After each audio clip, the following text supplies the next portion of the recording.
Our next guest has over 34 years of experience as an attorney with a focus on elder law and estate planning.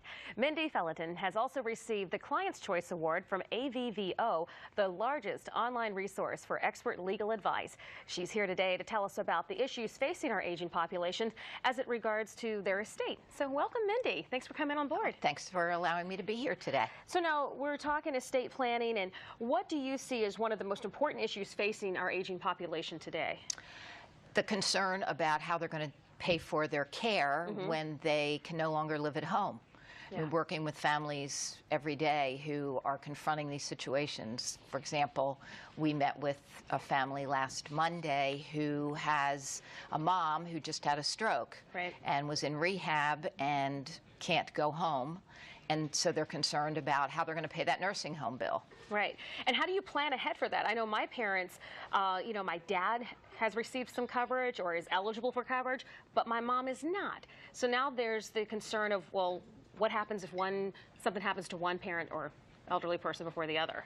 Well, we work with families, again, where there's a situation where it's a married couple, like your parents, obviously, and we're addressing the needs for the parent who's in the nursing home and still making sure that for example, your dad at home is going to be living a lifestyle that he's used to living. So we, as elder law attorneys, will help families to protect those hard-earned assets and get the parent in the nursing home's care paid for by Medicaid. Right. That was my next question. What is the difference between Medicaid and Medicare? And how do you guys help, define the difference and tell what do we need? Yes, great. Which elderly couple needs what? Sure. There's so much misunderstanding about the differences between those two. So Medicare is really health insurance. Okay. It doesn't pay for the nursing home for long-term care.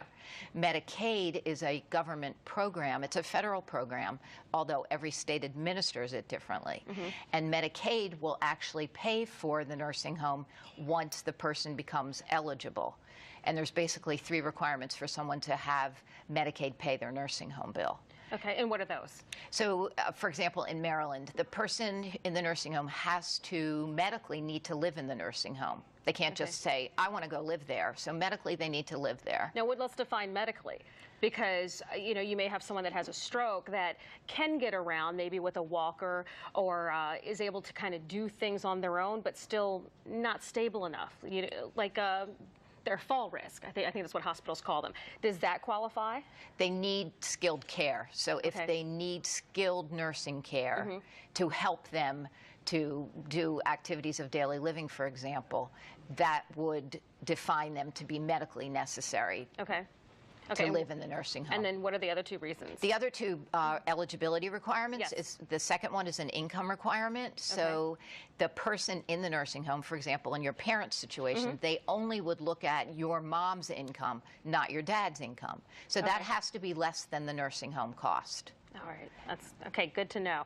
Now, you recently visited France in the Normandy, the beaches of Normandy. Yes. Do you have a story to share there? Oh, it was fabulous. Yes, I also am an accredited attorney with the Veterans Administration, and I'm helping lots of families to get veterans benefits that are available that people aren't aware of. Right. So it was very compelling to visit Normandy to kind of experience as best that one can World War II and D-Day. And my dad, of course, served in World War II and was stationed in Italy, and it was just really compelling and great to know that these are people who served our country, and I'm helping them. And how can they reach out to you to get more assistance and guidance? Well, they can contact my office, which I can give the phone number. Sure, or the website, either one. And we have a website, felintonelderlaw.com, and we have workshops where they can come for free to learn more about what the benefits are that are available to help pay for that long-term care. And when should you start thinking about this and start planning? Great question. Yeah. I tell people, no time like the present, because so often we're seeing crisis situations when people can't sign documents. They don't have the physical or mental ability to do that. And you never know about life. It's the proverbial, I could get hit by a bus and now I'm disabled and oops, it's too late. Okay. And we don't want it to be too late. So the sooner the better to start thinking about these kinds of things and getting yourself prepared for the future. Absolutely. All right, Mindy Felinton, thank you so much for joining us today. My pleasure. We Happy to be appreciate here. it. Yeah, thank you so much. All right, stick with us. We'll have more with Let's Talk Live coming up after the break. And don't forget to check out our website because we do post behind-the-scenes photos.